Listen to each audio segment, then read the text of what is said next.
Hindi dictation गति 60-100 प्रति minute. क्षेत्रीयता, प्रांतीयता, जातीयता, गुटबंदी और भाषा विवाद भी भारतीय लोकतंत्र को चुनौती दे रहे हैं। इतने विशाल और विविधताओं से भरे देश में प्रांतीयता की भावना होना स्वाभाविक है, परंतु इस भावना ने हमारे यहाँ भीषण उत्पात मचा रखा है। राज्यों के नदी जल बंटवारा जैसे आपसी विवादों तथा केंद्र और राज्यों के बीच उत्पन्न हुए विवादों ने स्थिति को नाजुक बना रखा है। राष्ट्रीय स्तर के नेता भी जाति और संप्रदाय के नाम पर चुनावी वैतरणी पार कर लेना चाहते हैं। इस प्रकार के हथकंडों से सामाजिक समरसता कमजोर होती है और पारस्परिक अविश्वास बलवान होता है।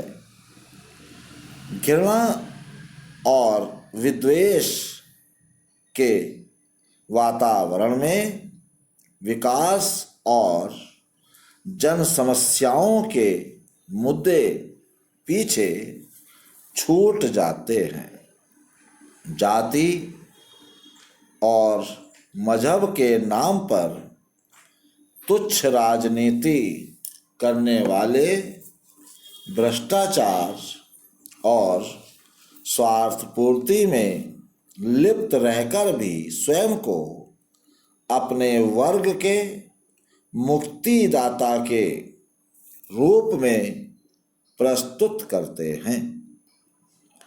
इसके अतिरिक्त भारतीय राजनीति में धन के प्रयोग की मात्रा बढ़ती ही जा रही है और अभी हाल ही के वर्षों में तो चुनाव में इतना व्यय किया गया है कि योग्य किंतु निर्धन व्यक्ति चुनावों में विजय प्राप्त करने की कल्पना ही नहीं कर सकता।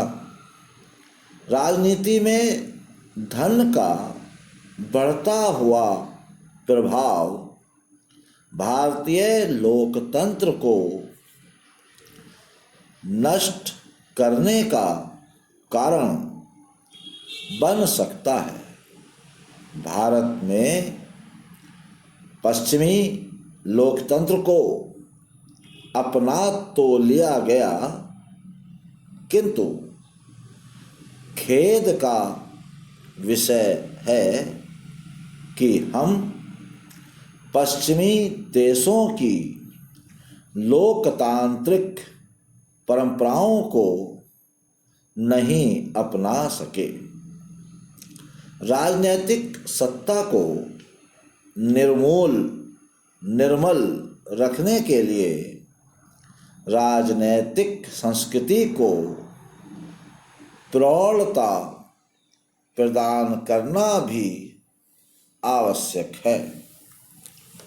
आतंकवाद एवं विघटनकारी गतिविधियां लोकतंत्र के लिए चिंता का विषय है।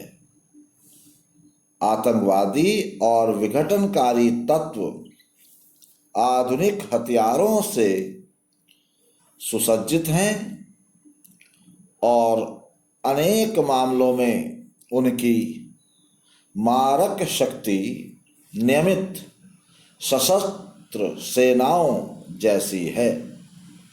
व्यूहरचना एवं कपट योजना के लिए उनके पास नवाचारी मस्तिष्क है। विभिन्न आतंकवादी समूह और विघटनकारी तत्व तबाही मचाने के लिए आपस में सहयोग भी करने लगे हैं। छिपने और प्रशिक्षण केंद्र बनाने के लिए पड़ोसी देशों की भूमि है, जहां भारतीय सेना और अन्य सशस्त्र बलों का प्रवेश वर्जित है। फलस्वरूप भारत का कोई ना कोई क्षेत्र अशांत बना रहता है। जम्मू और कश्मीर का क्षेत्र भारत में विलय के समय से ही पाकिस्तान प्रायोजित आतंकवाद का सामना कर रहा है। कुछ समय पूर्व तक पंजाब में आतंकवादी गुट कहर मचाए हुए थे। पूर्वोत्तर भारत में आतंकवादियों और विघटनकारी तत्वों के कई गुट सक्रिय रहते हैं। बिहार में नक्सलवादी और माओवादियों के उत्पाद के साथ साथ जातीय संघर्ष भी होते रहते हैं। तो आज के लिए बस इतना ही। धन्यवाद।